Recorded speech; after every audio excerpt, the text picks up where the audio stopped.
There's no crying in baseball. All right. You know what?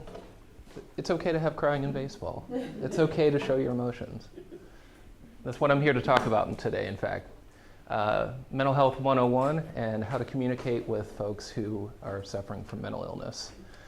Some quick disclaimers. At the end of this, you will not be an expert in mental health. This is a 2-hour training, so we're going to turn those expectations down just a little bit. What we are going to go over is some basics of some mental health diagnoses, some symptoms of those diagnoses, some things to watch out for, and then some practical things that might be able to help you interact with someone who is suffering from mental illness. I tell a lot of stories. I try to keep things light. Please know that I'm not trying to take away from the seriousness of this subject. It's something I'm quite passionate about, but I also understand that it can be quite heavy, and so I want us to be able to interact, engage, ask questions. I'll ask you for feedback. It's okay to speak back. I know we're in a library, but feel free to speak up whenever I ask questions.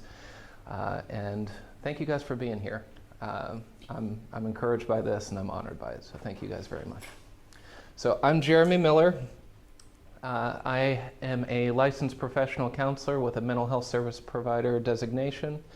I have a master's degree in counseling psychology, and I'm also a mandatory pre-screening agent for the state of Tennessee. What that means is in dire situations, I'm able to initiate involuntary commitments. So guys, pay attention. All right. I am the Community Referral and Assessment Coordinator for Rolling Hills Hospital. My background, I did mobile crisis work in Nashville for 10 years. What that means is I would do emergency psychiatric assessments on folks who maybe required hospitalization and somebody's life was in danger, and I needed to figure out what to do in those situations. So I'm happy to share my knowledge with you guys, happy to give you guys a little overview of what mental illness is all about. Here we have some common psychiatric diagnoses. We have depression, PTSD, bipolar, schizophrenia, psychosis, which is a hallmark of bipolar or schizophrenia, but could be caused due to medical issues or may just be a brief psychotic episode. There's alcohol and drug addiction, dementia, and delirium, which is whenever there's a underlying medical condition going on. Say your sodium is low, or you're not getting enough oxygen, or you're dehydrated. It's when people just start to act funny. Depression, we're going to start off with. It's the most common of mental illnesses. 19 million people in the U.S. Suffer from depression. That's out of a population of about 300 million. So quite a few people are dealing with depression out there. There's a few different causes for it. One is there's a chemical imbalance, which is the phrase that you hear a lot. There's some serotonin or some dopamine that's not quite right, and we'll provide medications to help regulate that. Twice as many females are diagnosed with it as opposed to men. It has a genetic component and will often be a comorbid disorder with some kind of medical issue. Depression is quite common in folks who have diabetes, and folks who have recently had a heart attack, when there's a perceived loss of control over one's own physical self. Which leads into situational and life circumstances. Whenever those events happen, it precipitates feelings of perhaps loneliness, hopelessness, loss of control. Some symptoms of depression: there's obviously sadness, there's loss of pleasure from daily life. We have a fancy term for that in clinical work. It's called anhedonia. Which, in addition to being a great Scrabble play, literally breaks down to without pleasure. So the opposite of that would be hedonistic. So only pursuing pleasure. So and later on we'll go over bipolar disorder, but a hallmark of bipolar is both the ability to enjoy things maybe a little bit too much, and then swinging back down to the depression where you can't enjoy anything at all. Some safety risks associated with depression: self-harm, thoughts of suicide, and thoughts of homicide. Is anybody surprised by the homicide? No? Nobody's surprised by that? A lot of mass shooters are intending to get killed, so they kill already. Yeah, that's a really good point. Which gender do you think is most associated with homicidal thoughts? Men. Yes. Any idea why? Culture? Yeah, culture. Gender norms indicate that anger is an acceptable negative emotion for men. That's why there's no crying in baseball. Man, that really worked out for me today. Yeah. So men are not going to cry. They're not going to isolate. They're not going to implode internally as much. That still does happen, but gender norms indicate that if I'm a man and I'm feeling badly, I need to be angry, because that's the only way that a man can show negative emotion. Treatment for depression: it's an illness that requires medical treatment. It requires evaluation by a trained mental health professional. We can treat it with medication management with antidepressants. We can treat it with talk therapy. We can do cognitive behavioral work. We can do existential work. We can do rational emotional behavioral therapy. There's a lot that we can do with depression. And then 80% of those who seek treatment improve, which I like those odds. Post-traumatic stress disorder. It is a reaction to an acutely traumatic incident. The best definition I've ever heard of trauma is whenever something that occurs that overwhelms your coping mechanisms, that overwhelms your ability to cope. It's a tidal wave of awful things that have happened to you. Post-traumatic stress disorder shows up a little bit over a month after the incident has happened. There's kind of a general malaise to them. They have in the military, they call it the 100-yard stare, where they just kind of see through you because they're reliving that moment internally. We see this most often with folks who have had some kind of military combat or law enforcement experience. They've been exposed to serious accidents. We see this a lot in folks who have suffered domestic violence, physical abuse, sexual abuse, psychological abuse. Symptoms that we see in post-traumatic stress include something called hypervigilance, which is the heightened sense of alert, always feeling on guard. That's the folks that whenever they hear a loud sound, they duck, and if you've had military experience, they go to reach for their weapon because they've been exposed to scenarios where that's the appropriate response. They often have panic attacks, difficulty coping with daily life. Substance abuse is a big issue for this because these rapid response behaviors, the ducking down, the reaching for your weapon, the inability to regulate your own internal systems, the way that a lot of folks help to kind of numb out from those emotions is to reach for substance use, which then can often lead to depression and suicidal thoughts. Treatments for PTSD, we'll look at counseling and medication. with trauma, what we're trying to do is essentially build a new path of least resistance for the brain to operate in. With the traumatic events that have happened, there is a new mental normal that they live in, and we're trying to encourage them to build a new pathway, one that if there is a loud sound, that doesn't mean that something awful is about to happen. Bipolar disorder, aka manic depression. We've rebranded manic depression into bipolar disorder. One of the reasons for that is we see mood disorders as occurring on two different poles. We have depression on one pole, and we have mania on the other. If somebody is suffering from that, we see them either moving towards one or the other. It's obviously accompanied by episodes of mania or depression. Mania is the high. Mania is whenever you are flooded with energy, flooded with something that we call grandiosity. You have brilliant ideas. You have limitless energy, a decreased need for sleep, an increased pursuit of pleasure and enjoyment.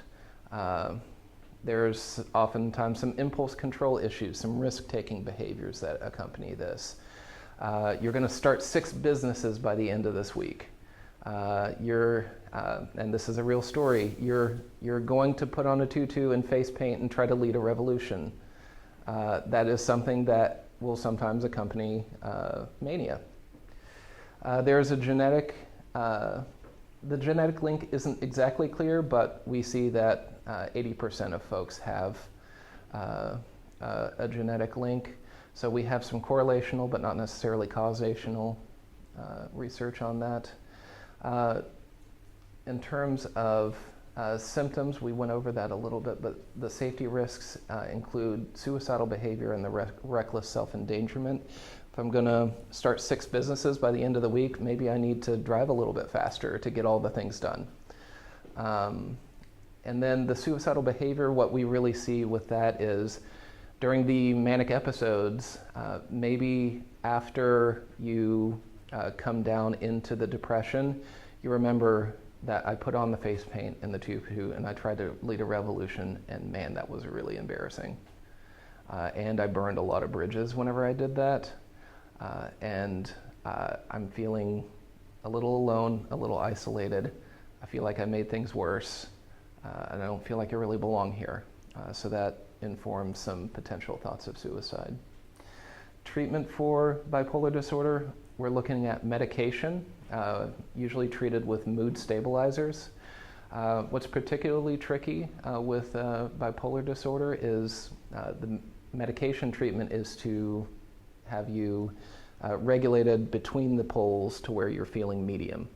The difficulty with that is when somebody is moving towards their manic episode, they have a lot of energy, they're more creative, they're able to get things done.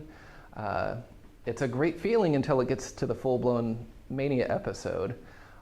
And so we're asking folks to be medium as opposed to feeling really great at the risk of feeling really, really awful. So that's something that we look at in talk therapy as well. We weigh cost-benefit analyses. We work on shame and vulnerability associated with some behaviors that could have been embarrassing or risk-taking. And we are trying to get them integrated back into normal, healthy behaviors. Schizophrenia. All right. How many of you folks, and I want you to be honest, believe that schizophrenia was split personality disorder? None of you? Great. Good job, guys. Gold stars all around. So schizophrenia, even though the prefix of the word is schizo, which means split, the split is not within the self, the split is with reality. So there is a break with reality. So with this, there are many distortions between what is actually happening and what they perceive to be happening. Accompanying this are well, let's go over the causes really quickly. Most folks with schizophrenia have a genetic background. Onset usually happens between 18 and 25, although it can happen outside of that range. And we look at serotonin and dopamine as the neurotransmitters associated with this disorder. Symptoms. So we tend to look at positive and negative symptoms of schizophrenia. Positive meaning new things show up, and negative meaning normal things go away. So positive symptoms that we look at are things like hallucinations. Hallucinations are physical perceptions that do not really exist. So visual hallucinations, they're seeing people following them into the parking lot. Auditory hallucinations, they hear voices talking to them. There are sometimes tactile hallucinations where they feel things crawling on them. There's even sometimes some what is the word? They smell things that aren't really there. I can't think of the actual technical clinical term because it's really rare, but that happens as well. Delusions. Delusions are whenever you believe things that aren't true. This is whenever Apple is tapping your phone, although that might actually be happening. Anyway, it's when the FBI has placed a bug in your house, although you are not under federal investigation. It's whenever metro schools are sending a convoy of 12 armed vehicles down your street. Those are delusions. Those are things that are not true and could potentially put people at risk. Disorganized thoughts and speech. That's whenever your thoughts get jumbled up. And it's by proxy whenever you start speaking and what you're saying doesn't really make sense. It's whenever somebody comes up to the circulation desk and says, I wonder where I can get the book about the green pants where you can wash them in the red crock pot. It doesn't make sense. We've had that. You've had that? Oh, good. All right, I'm speaking to the right people now. Okay. Social withdrawal. Now we're moving into the negative symptoms, things that normally show up that disappear in schizophrenia. Social withdrawal, they tend to not get out as much. This is usually whenever there's some paranoia going on. There's extreme apathy. They're not really taking care of their hygiene. They might be a little odoriferous. Their affect, the way their facial expressions are, can appear restricted or flat, meaning that they just don't really move much when they talk, and they just kind of have the death stare looking at you. There are some safety risks associated with it. Oh, real quick, catatonia. Catatonia is whenever somebody is not really talking and may have some odd facial grimaces and may be posturing in odd ways and not moving. I doubt that you will run into much catatonia here at the library by the simple fact that it is associated with not moving, and so they wouldn't come into the library. But it is something that is real, and it's really scary and potentially fatal. So if somebody does come in and is presenting in that fashion, we need to get a medical treatment right away. Safety risks. There's some reckless self-endangerment. If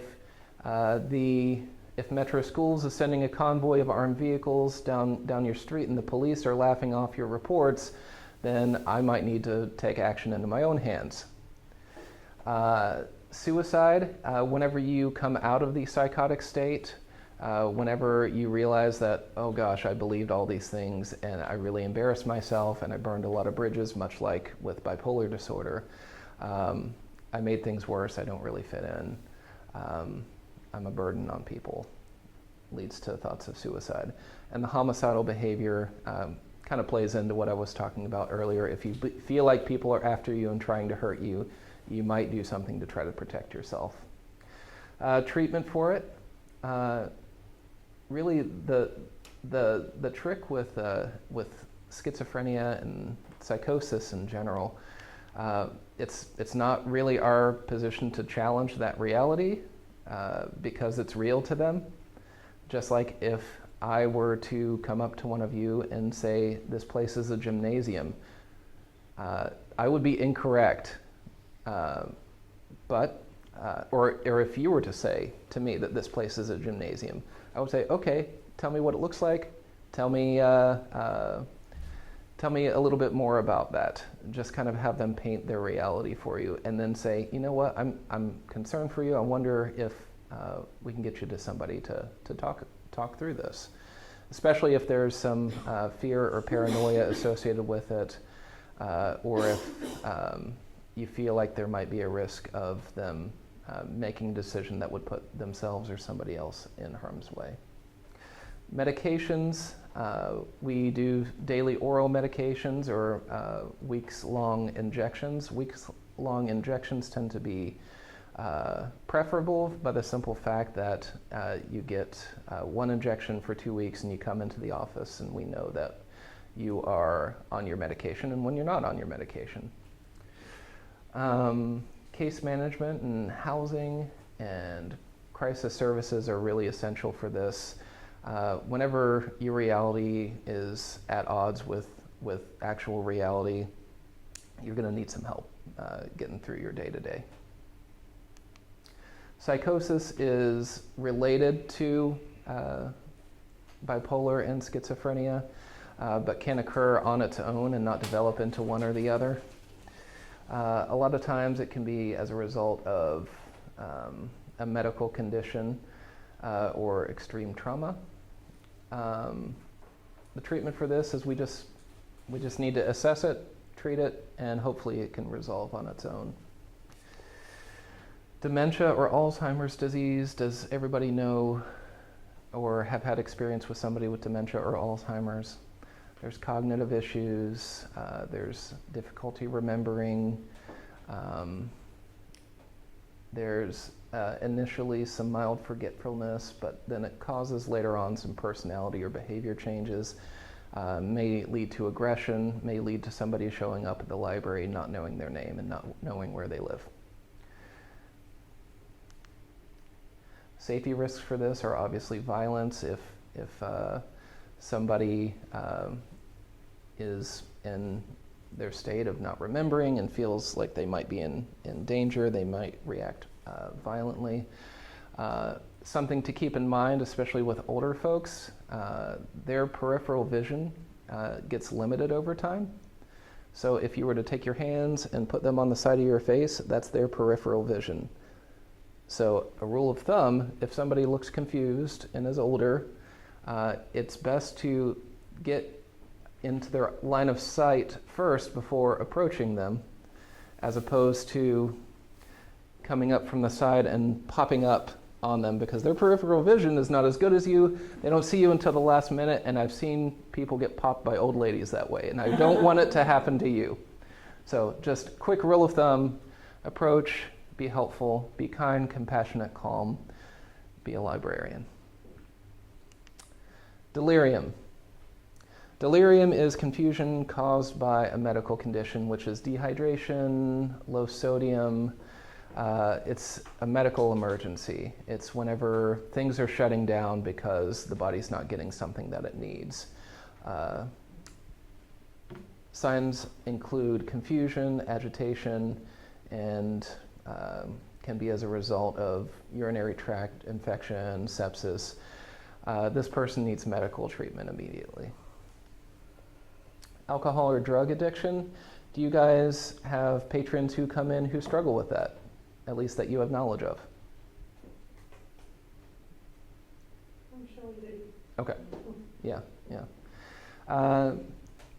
Easy ways to recognize: they smell of alcohol, there's a staggered gait, there's slurred speech, they might not be making the best decisions while they're here. There's looking at the causes. There's a family link to alcoholism or substance use. A lot of that, it's hard to tease apart from just social exposure to it. If my dad drank to deal with his emotions, that behavior was modeled for me. So if I'm having emotions, I might reach for alcohol as well to help deal with that pain.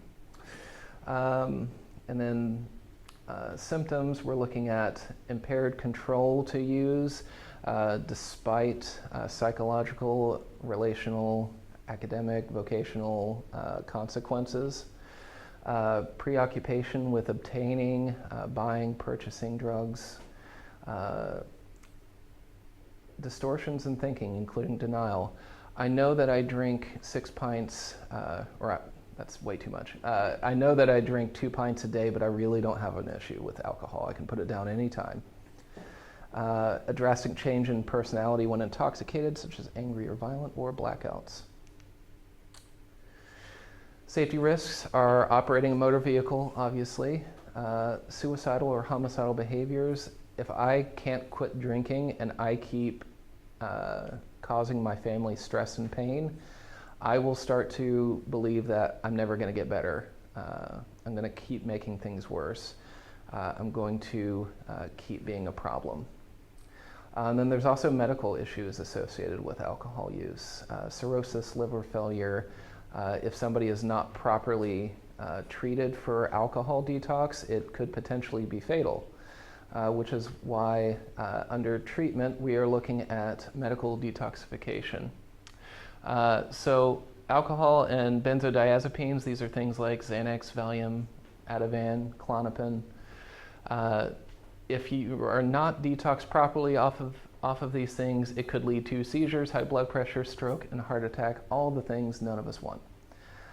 We treat that at Rolling Hills Hospital. So if somebody does come in, have alcohol or substance use dependence, we can properly medically detox them and get them started on their road to recovery here.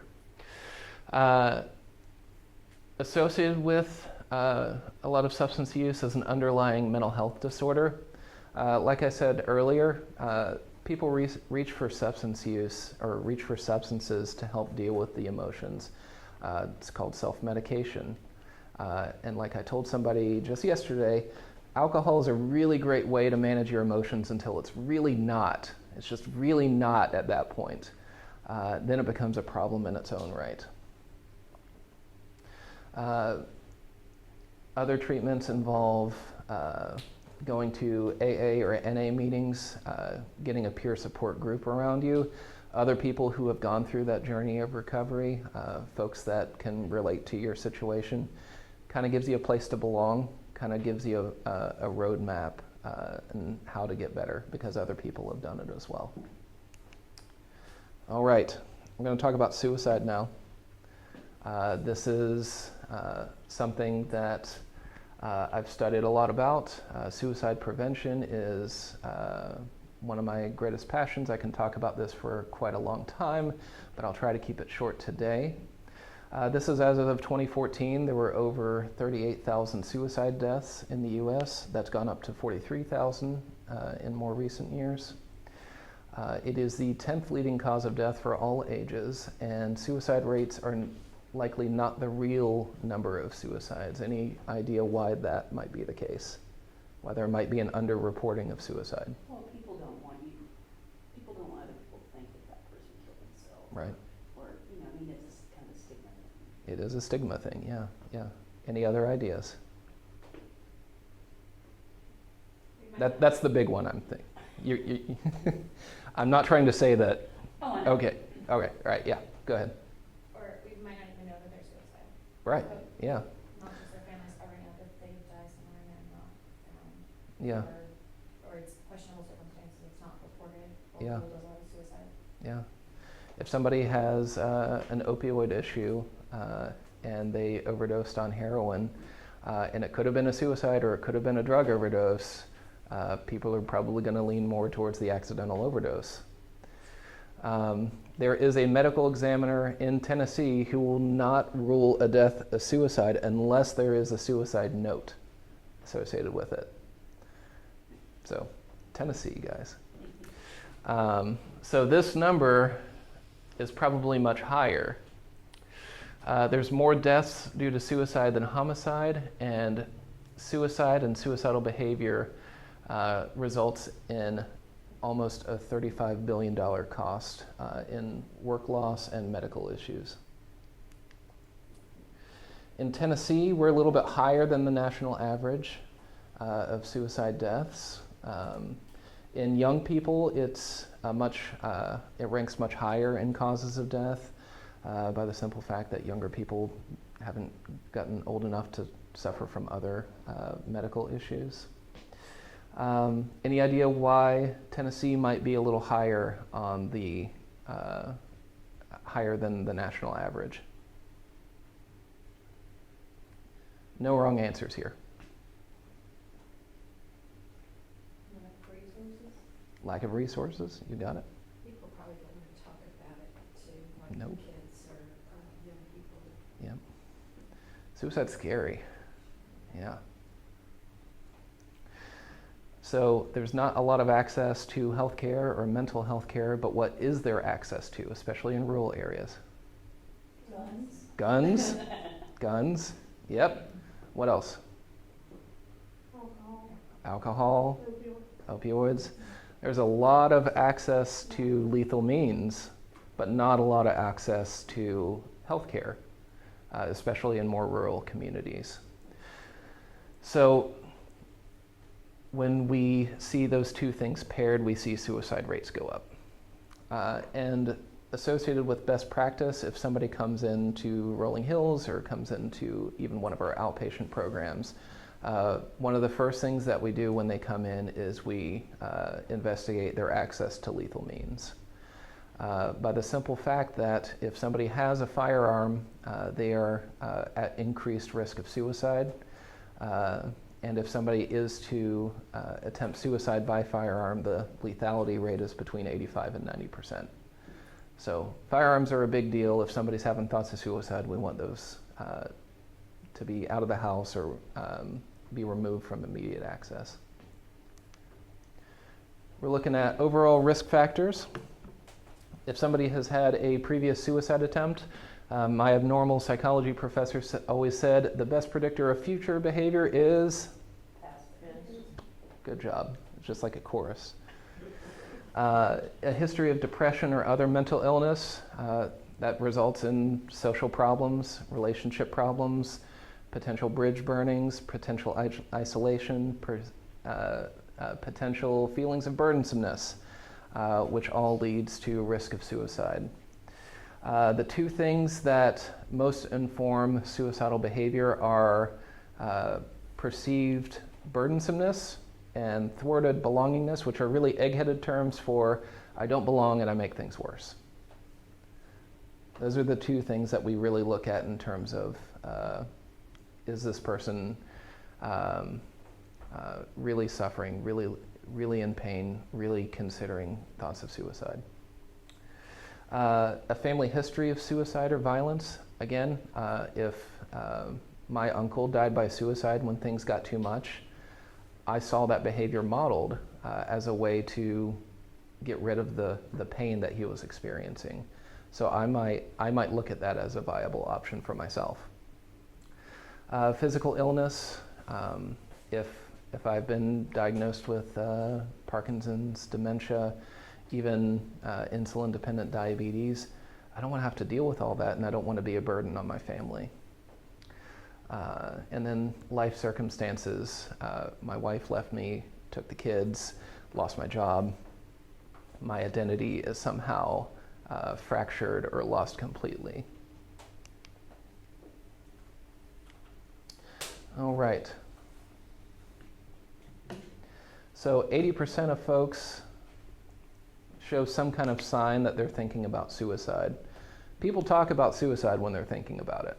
I think the statistic is around 40 to 50% of folks thinking about suicide have mentioned some or alluded to it to a healthcare professional in the weeks leading up to the suicide attempt.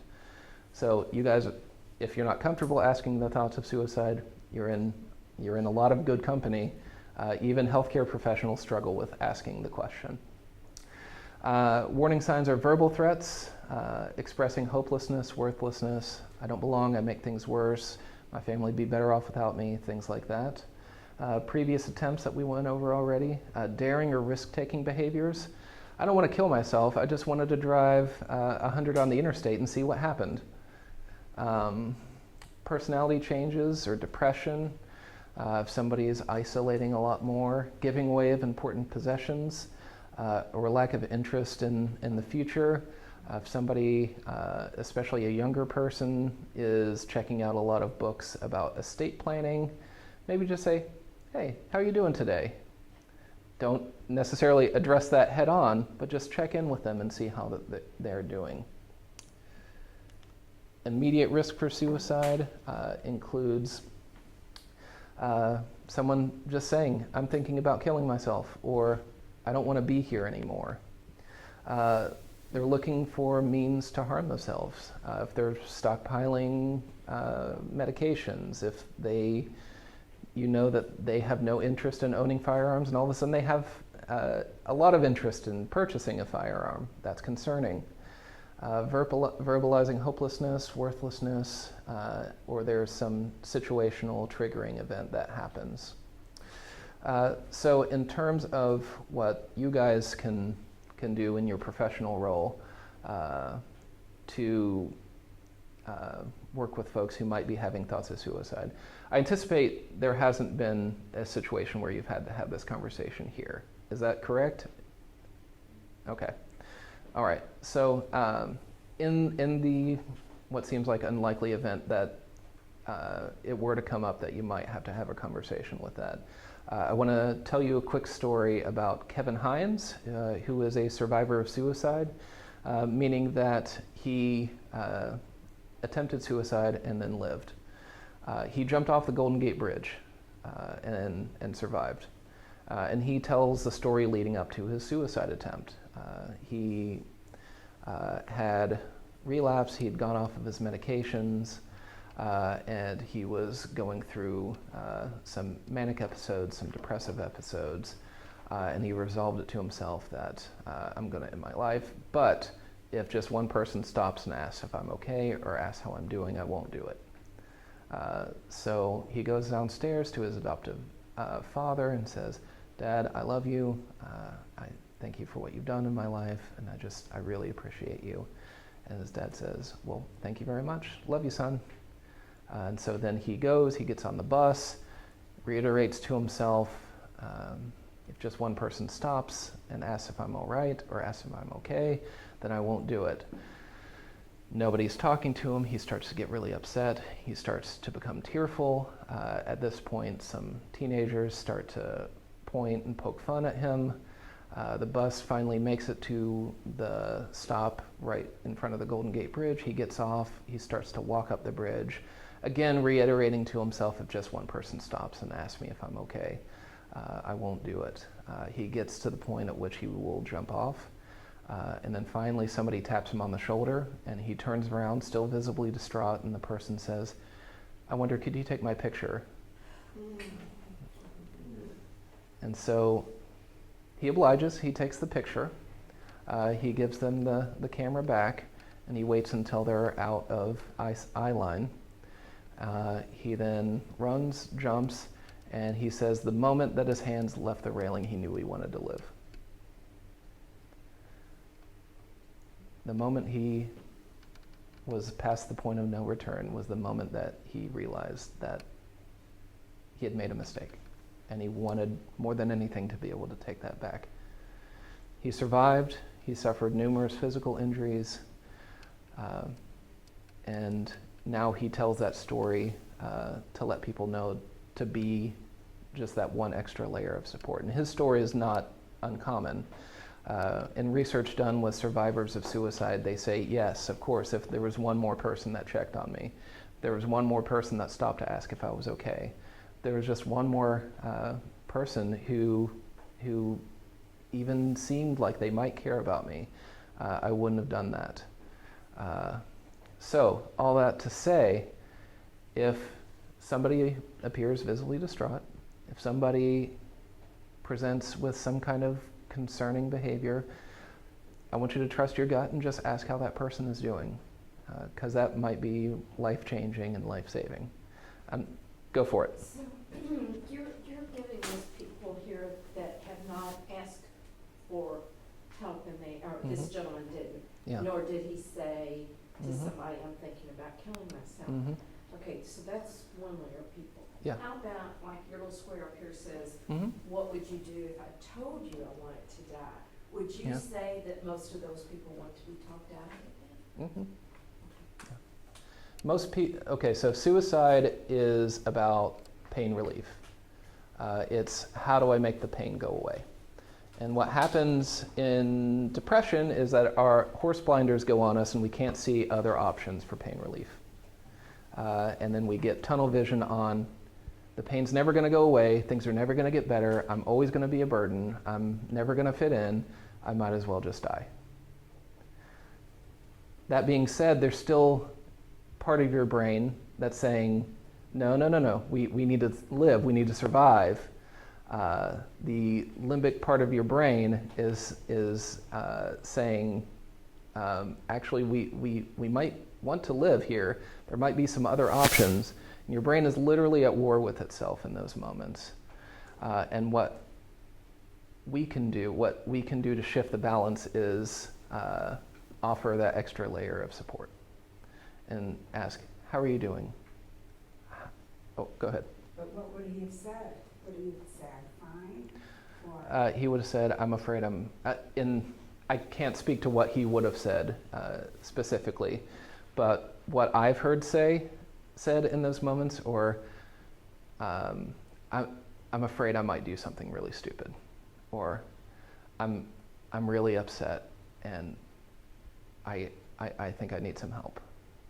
So if you engage that person and just ask if they're okay, they might just say that they're fine, and if they're fine and you don't feel like you need to push further, then let it go. Again, trust your gut. Not every situation is going to be the same, and I can't give you a hard and fast protocol for when they say this. But just be compassionate, be calm, be curious. Does that address your question? well, then I'm wondering if we're at the counter with that type Mhm. of person and they say they're not fine, Yeah. what do we do? Okay. I will. Talk. Yeah. But, Yeah. You know, what are the steps, the protocol do you? I am about to. Those are my next few slides. Okay. No reading ahead. All right. Okay. Anything else before we go to that? You might answer my question in the next Okay. few slides. All right. But, If I don't- I think for this library, the most likely scenario that this would really happen would be the teenagers. Yeah. Like there's been a couple of times when they've come up with some serious life stuff Mm-hmm. and talked to the team coordinator about it. Yeah. And I'm wondering what, either in the scenario of I'm going to do something stupid, or Mm-hmm. even in the scenario of I'm in a relationship where my boyfriend says he's gonna kill himself if I leave him. Mm-hmm.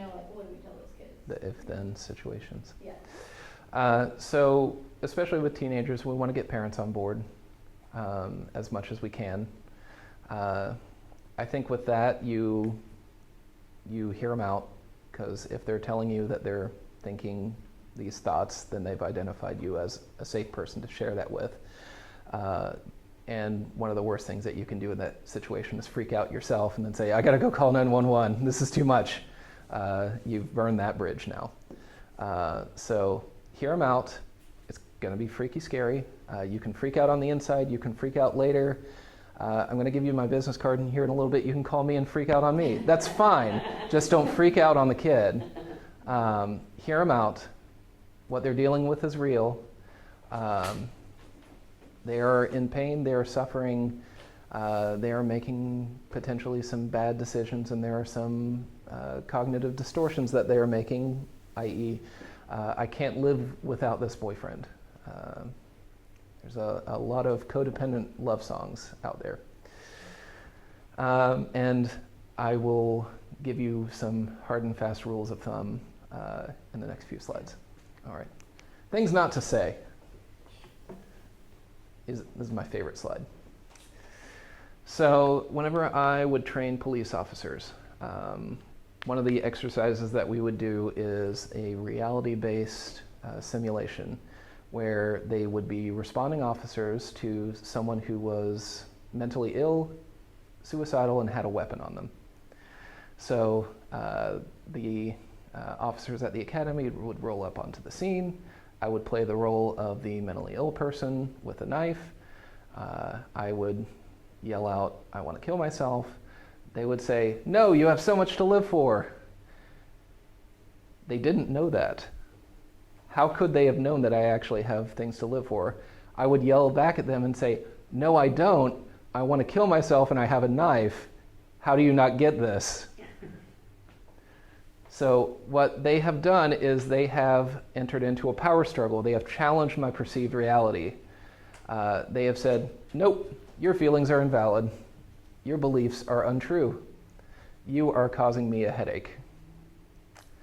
Like, for example, if I were to, say, ask one of you, pirate lady, what's your name? Missy. Missy? Nice to meet you, Missy. I'm Jeremy. Nice to meet you. How are you feeling today? I'm good. Are you good? I don't think you're good. Well, you know, there are life circumstances. There are life circumstances. I bet they're really bad, aren't they? Not as bad as some other. But they're bad, right? Some days, yes. Okay. You're too compliant right now. Oh, You have to challenge me. Okay. Okay. Otherwise, this doesn't work. Okay. Can we reshoot this? No, but what I'm doing is I'm maybe too successfully is I'm challenging your perceived reality, your feelings, and we're maybe not getting off to a great start. Whenever I'm just saying, "Nope, you don't feel that way. I know better than you." Well, you really don't, but. I don't. Yeah, there you go. That's the energy I'm looking for today. Okay, it's gonna be fine is another thing not to say. Because it might not be fine. Not everything's a Disney movie, as much as we want it to be. The wife may leave. The bank account may be still empty. You might not have a job at the end of the day. It might not be fine. You have a wonderful family. No, don't leave with that. Yeah. More likely than not, there are some family stressors that are going on, and that might be the tipping point that led them to their current situation. You have so much going for you, they might not. And even if they do, they don't realize it because they want to kill themselves.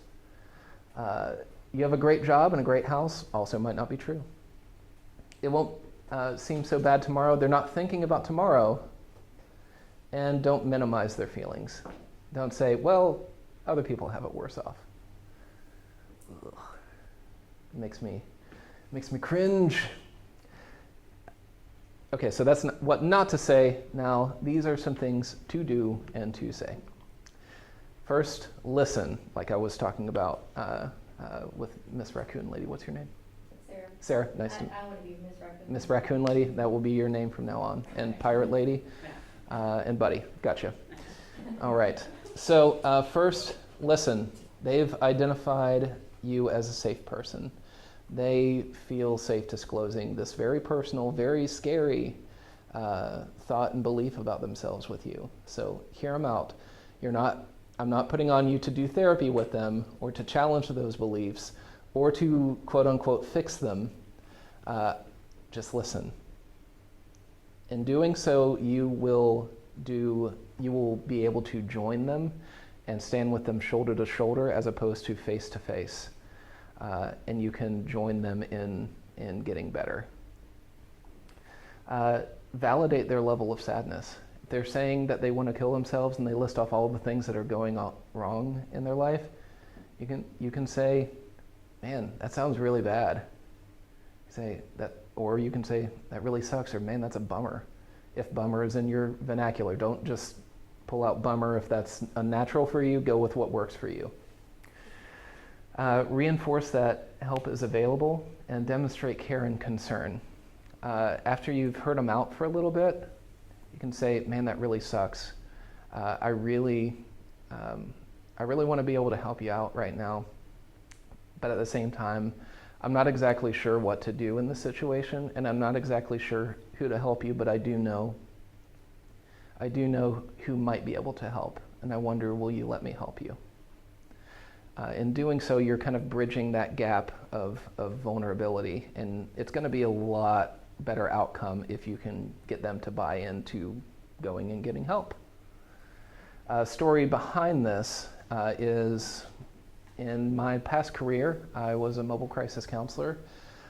There was a situation where a guy had just recently gone through a divorce with his wife, had relapsed on alcohol after several years, and had stopped going to church.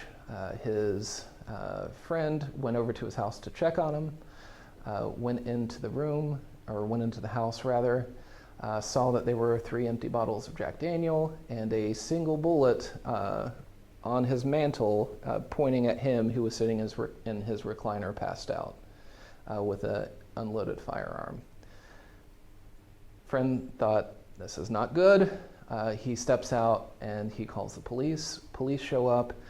He also calls his pastors to come out and talk with the guy.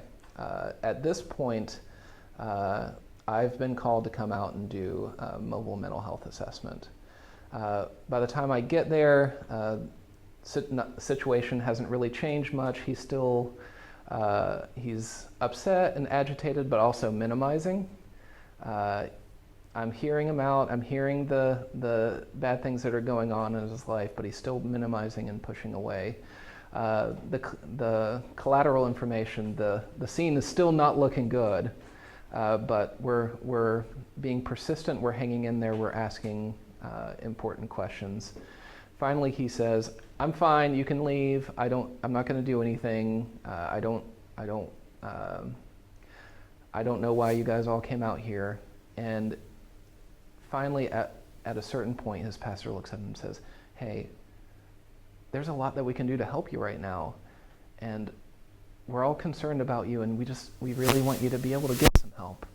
It was at that point that the waterworks started. He started getting visibly tearful, really upset, and then says, "I think I might really need some help. I was about to do something stupid." And through that support rallying around him, he was able to buy into the need for help, buy into the fact that he wasn't burdening people, buy into the fact that folks around him really cared about him. And we were able to get him help immediately. Now, it could have gone a very different way, where we would have had to initiate some involuntary commitment proceedings. Police would have had to put him in their car and drive him off to a psychiatric hospital where he's still, at least on the surface, not believing that he needs help of any kind. Those treatment outcomes tend to go more poorly. But if we're able to listen to folks, hear them out, join alongside them, show that we care about them, show that we're compassionate about them and concerned about them, treatment outcomes are going to be a lot better. Yes, ma'am. So in a situation like that, you're a lay person, not Mhm. somebody Yeah. professional like you are, and Mhm. you do listen, say something like this happened in the library, and you do have a person that sort of seeks you out, and you're trying to listen to them, but they shut down, maybe they say, everything's just really bad for me right now, Mm-hmm. but then they shut down. Yeah. Do you go ahead and say, can you tell me about it? Mm-hmm. Or how much do you push, I guess, Yeah. to hear more things? Yeah. Again, a lot of this is going to be based on your gut feeling on that, how much you push. I had a psychiatrist that I worked with for a long time who said, you can always tell the patient you need to spend a little more time with. Your gut lets you know. But with that, if somebody's shutting down, there's a lot of risk factors that we talked about that you're identifying. They're saying things like, I make things worse. I don't really fit in. I don't belong anywhere. This, and this is happening, and I don't really see a future.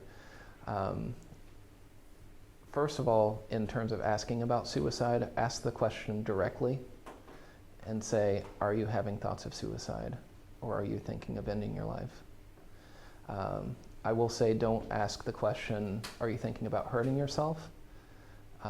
Although that might feel easier to ask, have the courage to actually ask directly about suicide. The reason I say that is because I've heard several stories of folks asking, are you going to hurt themselves? And that person says no, and then they go overdose on opiates because they're not hurting themselves. It's a technical truth. So have the courage to ask the question directly. If they say no and get upset with you, you can say, I'm sorry, Jeremy Miller at Rolling Hills Hospital told me to ask you. And so you can call Rolling Hills and talk to him about that, but he told me to ask.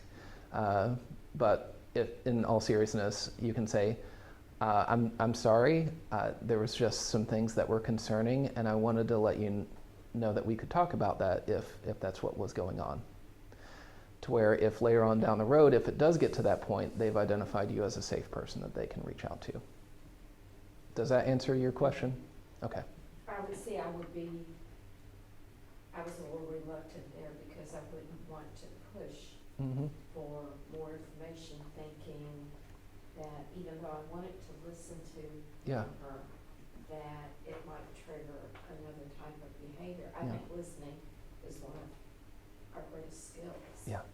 But sometimes it's difficult to get somebody started, Mm-hmm. and you don't want to push too much. Right. And I wouldn't want to do something that would make it worse, I guess. Yeah. I'm trying to think of a situation where you would listen and ask questions and things would go worse. I think so long as you're present with them and you're listening and you're asking questions, and especially asking the question directly, you're not giving them a lot of wiggle room to get out of that, compassionate gaze. And if they waffle on it, if they hem and haw about it, be persistent with them. Because keep in mind, they believe that they're a burden. They believe that they make things worse, and they might on some level believe that things are not going to get better. So you might have to expend a little bit of shoe leather to get them to talk about those scary things, and to convince them that you're not burdening them. So again, trust your gut. It will tell you a lot of things that I can't tell you verbally. Does that make sense? Okay. All right. Treatment for suicidal thoughts or attempts. First step is usually crisis stabilization, which we do at Rolling Hills Hospital all day, every day. Most of our folks come in for thoughts of suicide. We do that, we treat it by using individual, group, and family therapy. We treat it by using medication, and we treat it by helping them build up a support system. An integral part of all of our treatments here, or rather there at Rolling Hills, is planning for life whenever they leave us, because we only have them a short amount of time. And one of our primary goals is to never see them again. Not that we don't like them, but we want them to be able to stand and not have to deal with suicide ever again. And part of that is good discharge planning, good follow-up treatment, and good coordination with family and support system, bringing them in with some psychoeducation, bringing them in with some risk factors and concerns and areas where they can be a part of helping their recovery.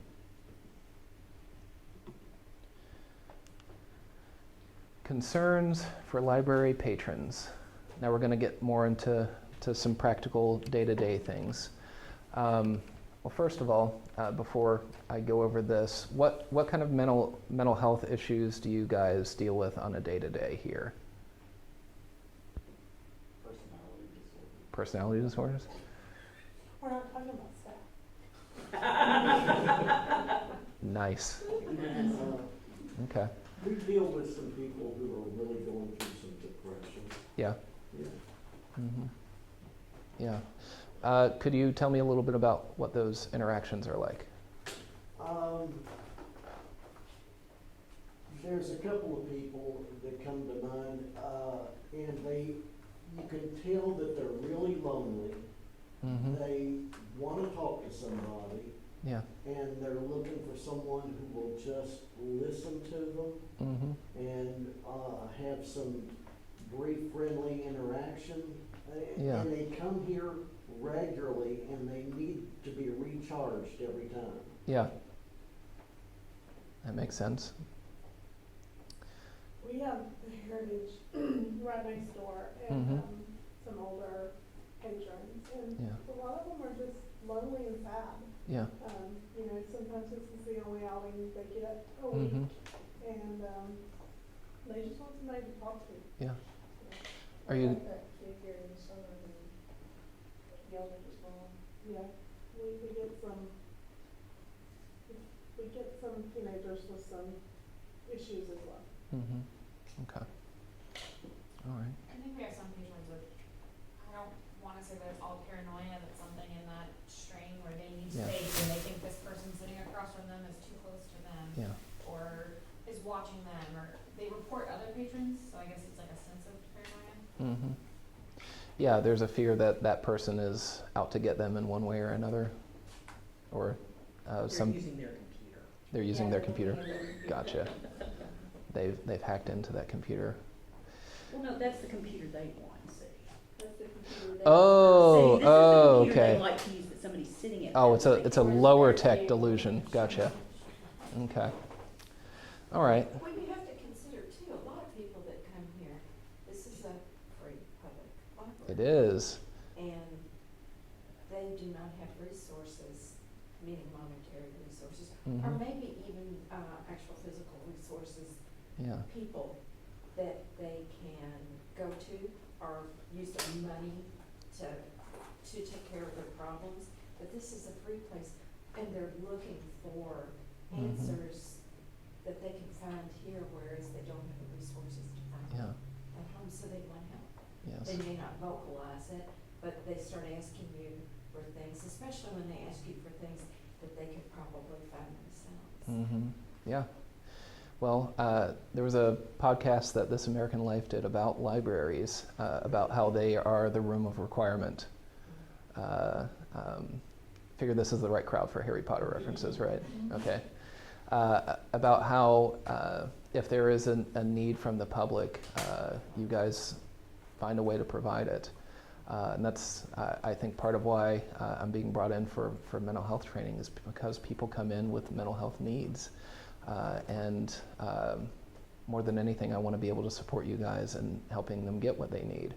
So maybe it's a conversation with someone who is lonely. You guys are able to provide that support.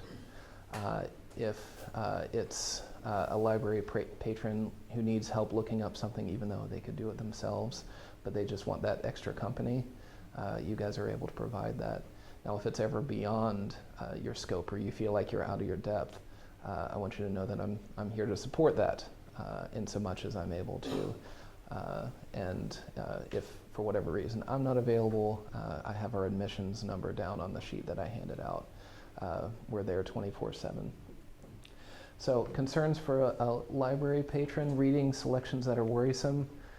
Like I said earlier, a younger person checking out some books about estate planning, or some vague comments that are worrisome, like if such and such doesn't happen, I don't know what I'll do. Or some comments like, that person over there has tapped my phone and he keeps following me, and if he doesn't stop, then I'm going to have to protect myself. So those are some worrisome comments. When not to say something. If somebody is agitated, if they are pacing, if they are clenching their fists, if they're yelling, maybe don't run up onto that person. Keep your distance and maybe call 911 because we need to first establish safety. If a person is at a reasonable fear of violent behavior, it's always appropriate to call police to make sure that that scene is safe.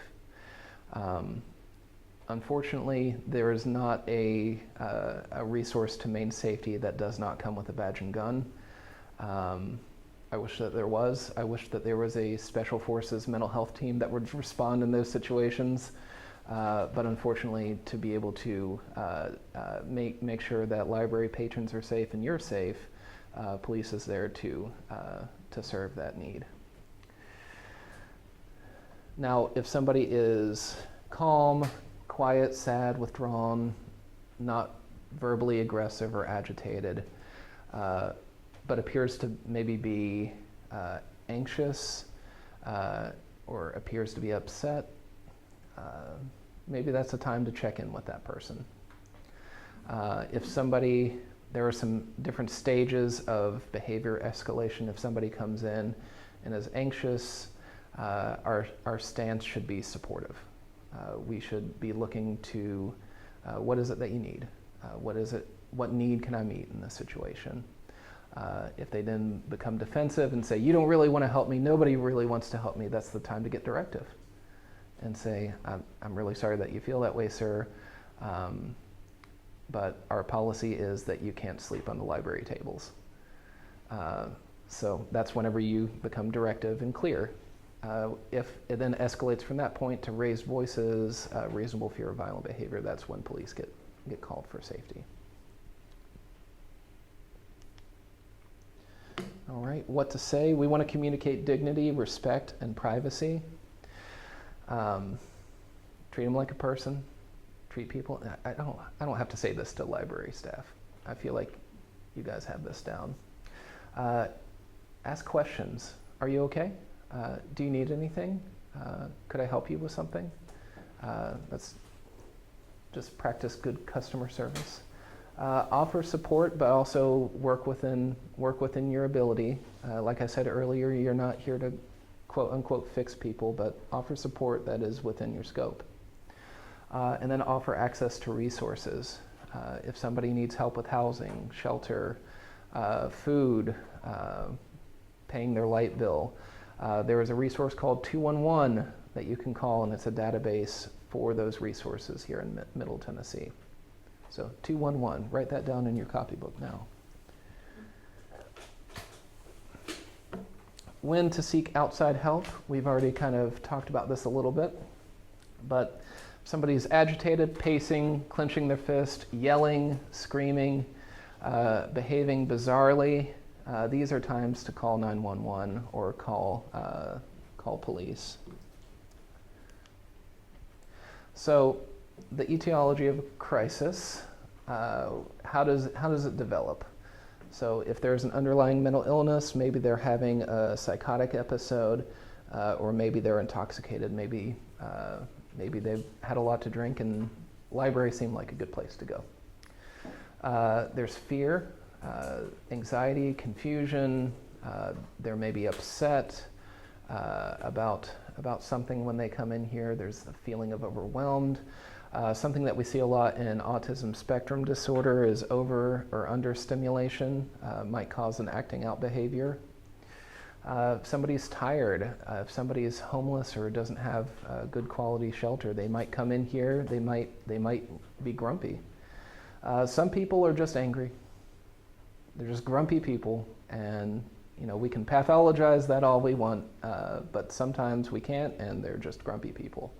And our stance still going to be supportive, figure out what they need, and then be directive if they get agitated, and then disengage if it escalates. They might be sick. All right, for all you chemistry nerds out there, what's the Na+? Good job, guys. I'm proud of you. What is their O2 saturation? Do they have a medical need that's going on? Are their lips a funny color on a day that's not Halloween, raccoon lady? Is their complexion changing? Are they diaphoretic? Are they sweaty in a room that's climate controlled? The basics of things that we can maybe address here. I'm told there are a lot of snacks here, right? I was told yesterday that snacks are in abundance. So I worked at, I'll say it, in 10 years of doing crisis assessments, I have resolved countless escalating crises by offering food. Yes. Yes, a packet of crackers is worth its weight in gold in terms of behavior de-escalation. There is a police officer in South Precinct up in Nashville. He keeps a bag of lollipops and a carton of cigarettes in his car at all times by the simple fact that he's getting older and he's on patrol, and it's a lot easier to get someone in the car with one of those than it is to wrestle somebody. And usually if one doesn't work, the other one will. So, Officer Williams, if you ever run into him, he's a cool guy. So if somebody is experiencing hunger or pain or cold, and we're able to say, I'm sorry, are you hungry? Do you want a warm beverage? Are you thirsty? These are all very practical needs that we can meet that can help turn the volume down on the escalating behavior. Obviously, if there's a crisis situation of moderate concern, call police for a welfare check. If somebody is calling the library and saying, this is an example that was given in yesterday's class. Someone was calling a different library that she had worked at and saying, the University of Tennessee is stealing my organs. I want them to stop. I had a lot of follow-up questions for her, but sadly there wasn't more information. But if somebody is believing delusions like that, maybe go ahead and call police for a welfare check on her. She doesn't seem to be doing well. And if we're able to get police out there to check on her, then maybe we can get her some medical care, and then she doesn't have to go through the trauma of believing that somebody's stealing her organs. And obviously, if it's a high or emergent concern, you call 911. How to respond during a crisis? As I said before, you can freak out on the inside, you can freak out later, you can call me and freak out, but don't freak out on the outside. Adrenal glands get activated, adrenaline gets pushed into your bloodstream, cortisol is released. A lot of times if you don't feel confident in what you're doing, your thinking will get fuzzy, and you won't be aware that your thinking is fuzzy because your thinking is fuzzy. And blood literally pools out of your brain and into your body to activate fight or flight. This is part of the limbic system that kept our ancestors alive for whenever we rounded the corner and saw the saber-toothed tiger. We didn't think and deliberate over the nature and danger of the saber-toothed tiger. We had this part of our brain that said, nope, we need to get out of here and go. And so whenever there is a crisis situation, if you haven't thought through maybe how you're going to respond, you will go into fight, flight, freeze, or flail. And none of those are appropriate in the crisis. So, in terms of how to regulate your own emotional state, take some deep breaths, remember to breathe. That will activate the parasympathetic nervous system, which will then decrease the release of cortisol, increase clarity of thinking, and help you be present with that person in that scary time. While waiting for police, again, maintain calmness. If somebody is agitated, keep your distance. If somebody is not violent, but that maybe they're yelling, at least keep out of arm's length of them.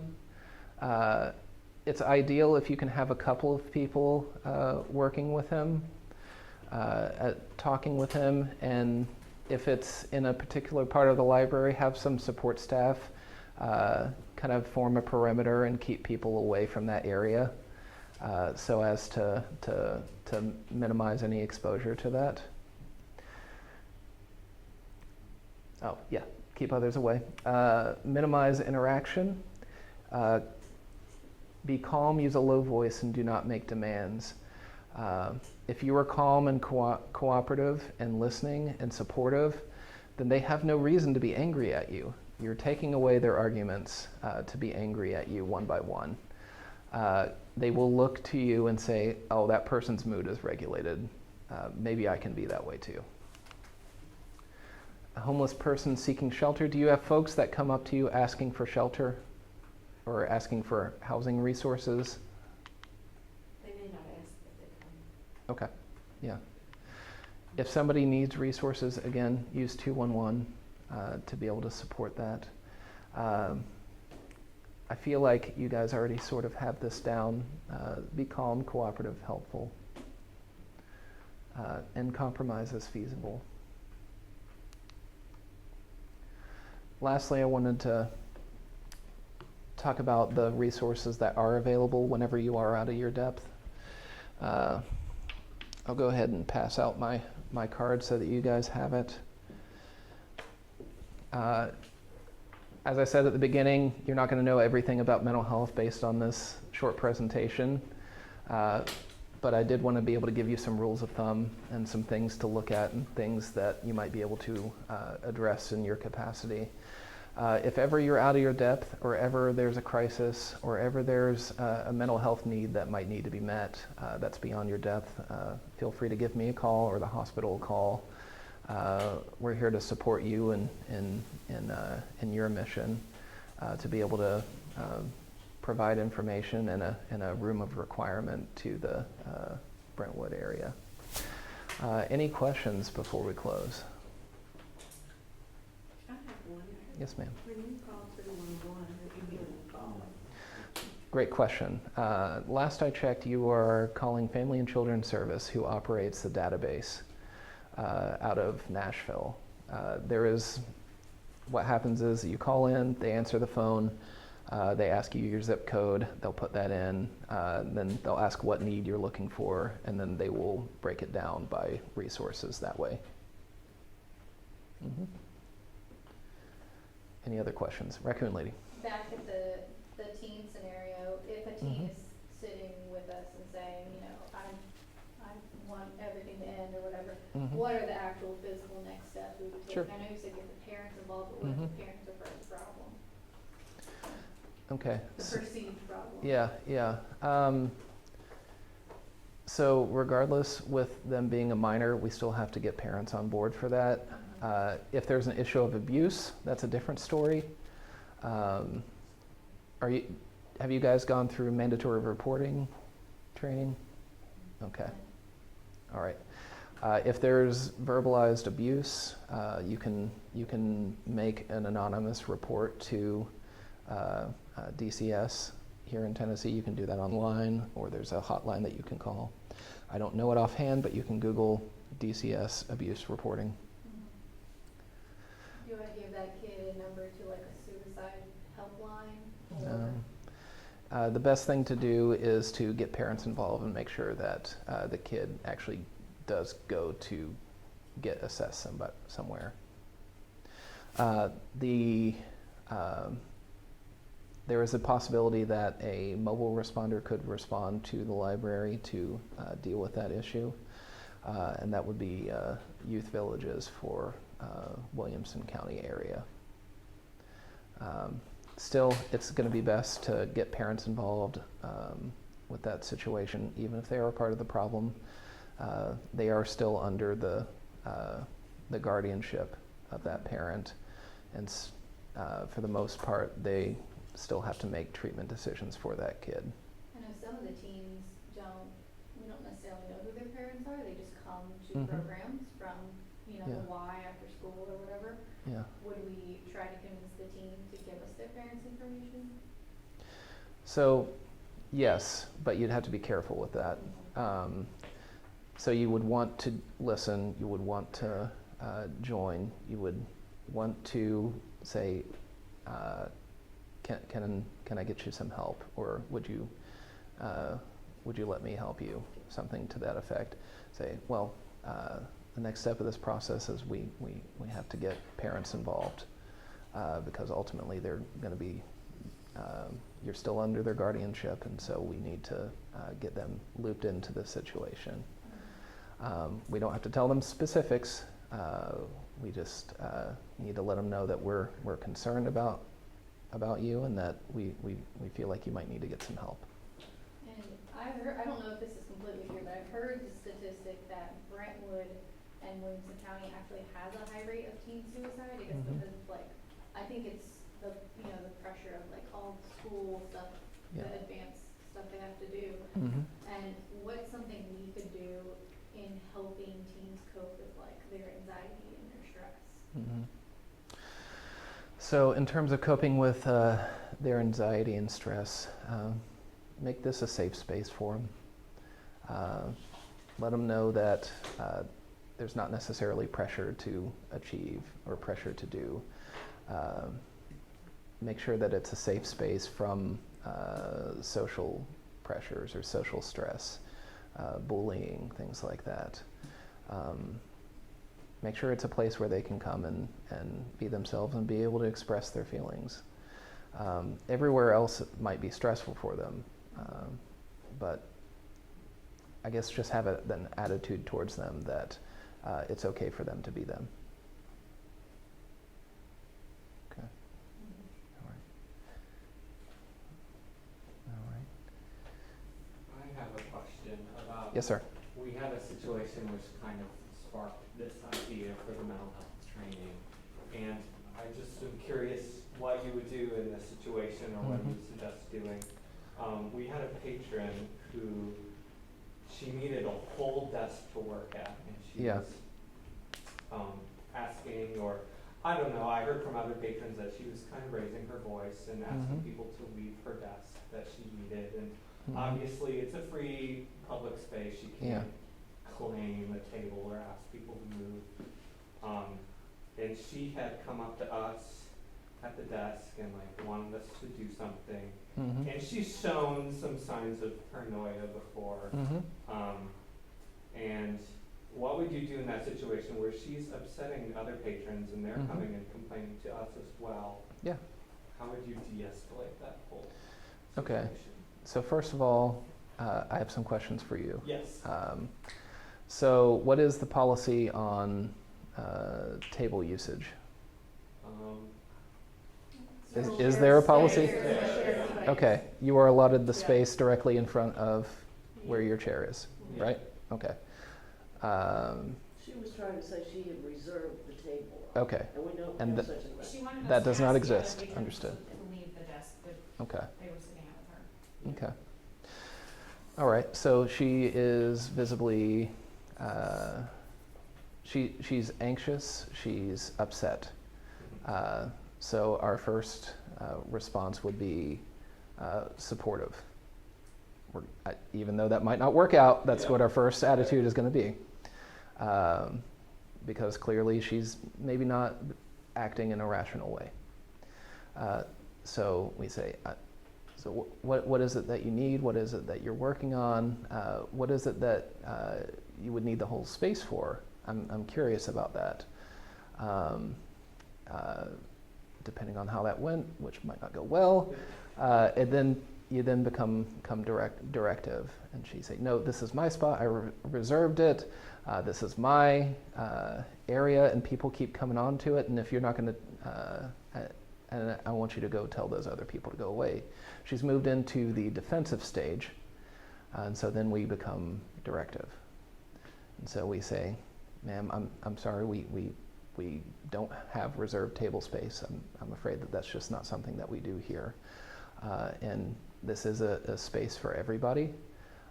And so unfortunately, we can't enforce that people go away from that table. If they want to work there, they have the ability to work there as well.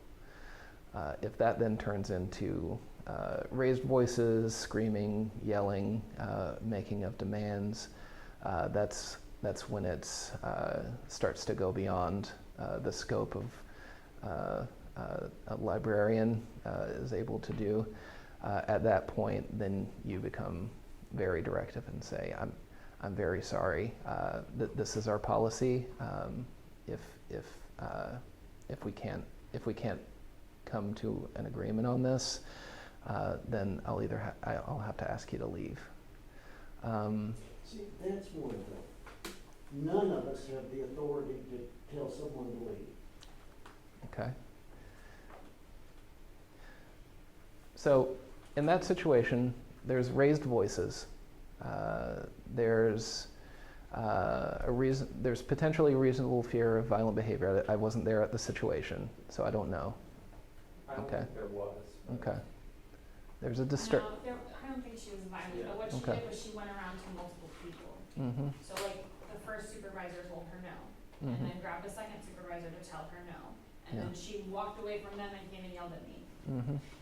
trying to enter the admin office. Yeah. Just hectic behavior, anxious, you know, Yeah. she was emotionally charged Yeah. and looking for a different answer, thinking if she Yeah. went to different people, she would get a different answer. Yeah. So you guys did a good thing in being consistent. Yeah, that's good. You're not reinforcing the belief that she owns that table. There's a few different things that I might try there. One would be having a second person come alongside you to reinforce what you're saying. There's the second person principle that if you've ever worked in customer service, the customer service rep who gives the bad news is the one who gets yelled at, and then you get the manager who comes and tells the person the exact same thing, and then the person's like, oh, okay. So there's that. That's one of the things that I would try, to where she's not trying to isolate each of you to get a different answer. That way she sees like, oh, I'm not going to get a different answer here. If it escalates and she keeps making demands in a calm and courteous tone, do what I call the broken record strategy, where you say, I'm sorry, ma'am, that's not our policy. We don't have that table reserved for you.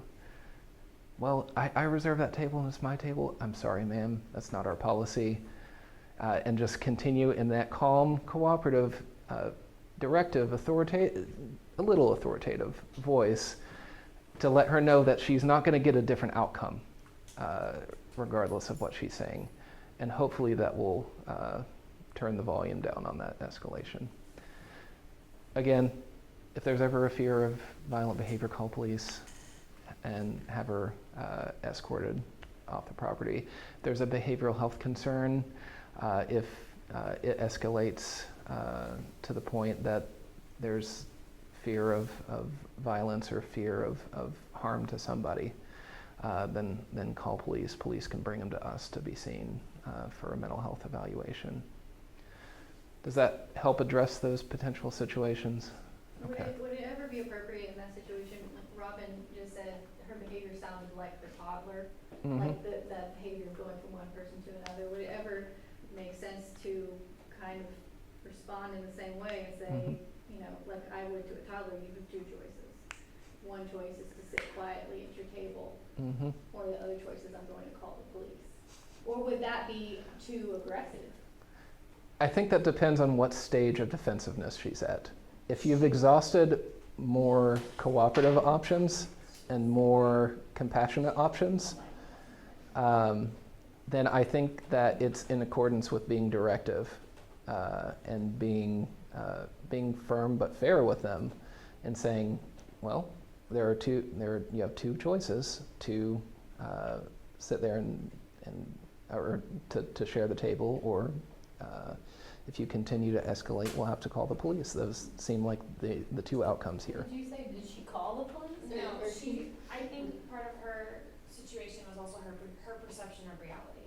Is she thought the table was reserved or that it was hers, and Yeah. then she kept mentioning to me a hernia, and because she had a hernia, she was in the day before and had 3 tables, and that's Yeah. why today she only got the 1 table, and she couldn't carry Yeah. everything, and she told me to call her doctor, and he'd give me Yeah. a note and call 911, and she needed that table, Yeah. and so I think it was really her perception Oh, of reality. yeah. Well, then that delusion plays right into what you want to do anyway. You can just call 911 and have her taken to an ER. What's the problem? Yeah, option 2 it is. Yeah. So, and that goes into like assessing for other needs as well. Is there a medical need that's going on? Are they hungry? Are they thirsty? Are they tired?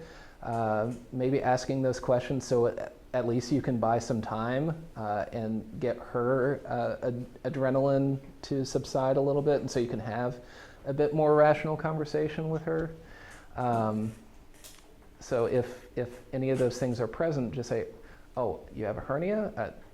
Do you need medical attention? I can get you medical attention. We can do that. Yeah, it's about needs assessment in that moment. And sometimes you have to be fast, loose, flexible, and creative, which you guys have a capacity to be. Do we actually call 911 or do we call the no emergency It depends on the level of emergency. if I'm off duty staff? Yep. Okay. If I think the billboard says, if a life can be measured in seconds, call 911. So, in that situation, it might be a non-emergency call. Even still, police will usually arrive first, even in the case of a medical emergency here, just by the simple fact that it's their protocol to establish safety first before paramedics come in. So whenever you call 911, everybody comes. So don't be surprised when police show up first. Any other questions?